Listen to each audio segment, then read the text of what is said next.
In Young Sheldon, the sixth season of The Big Bang Theory, a brand new antagonist with a covert impact on Sheldon's life was introduced.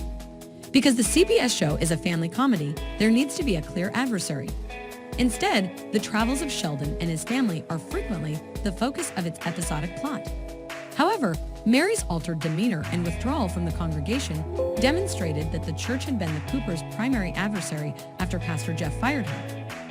Young Sheldon's sixth season has unfortunately seen the emergence of yet another evil, even though they were able to distance themselves from the group. The sixth season of Young Sheldon also deals with a different story than the Cooper family's turmoil. The young genius has been putting a lot of effort into developing his idea to create a grant database in the midst of Sheldon's school experiences, the alleged ongoing affair between George and Brenda, and the impending birth of Georgie and Mandy's child. Sheldon has unfortunately run into a few problems because of how profitable it could be, one of which reveals the identity of the new foe and the prequel to The Big Bang Theory. Sheldon has been working independently to launch his grant database since East Texas Tech's requirements began to threaten the project. President Hagemeyer and Dr. Linkletter continue to disparage the young genius despite his decision in an effort to profit from the idea. This demonstrates how clever they are, especially considering they employ a child. This demonstrates that the new foe of Season 6 of the CBS sitcom Young Sheldon is East Texas Tech, who annoy the protagonist. This situation only gets worse because their actions will affect Sheldon's future. East Texas Tech's activities have hurt Sheldon's family, which is why they were so important to his future. George and Mary may have participated in the initial discussions about the issue, but it appears to be different. It seemed to deter East Texas Tech.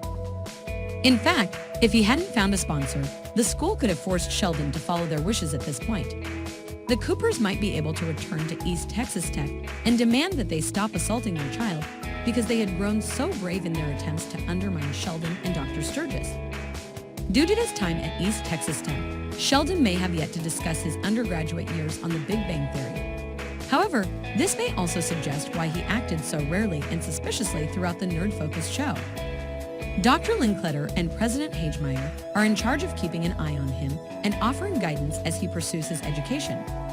It is revolting to observe how brazenly both of them are exploiting Sheldon in this situation, even though it is they who frequently abuse him. Due to the circumstances surrounding the grant database project, Sheldon probably felt compelled to create agreements like the roommate agreement and relationship agreement in The Big Bang Theory. He attempted to protect himself from anyone who would attempt to exploit or manipulate him in the same way that East Texas Tech did in the past by signing such contracts. Sheldon's irrational behavior toward his own friends is partially justified after learning them, as depicted in Young Sheldon Season 6. The origins of this particular flaw.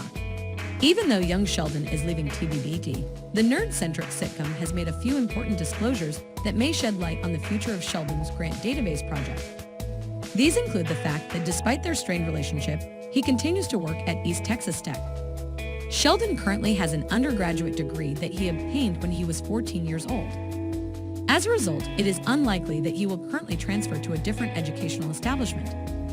Given that Sheldon was privately wealthy in Pasadena, it is possible to infer from The Big Bang Theory's account of the grant database project that it was successful and that he made some money from it. I appreciate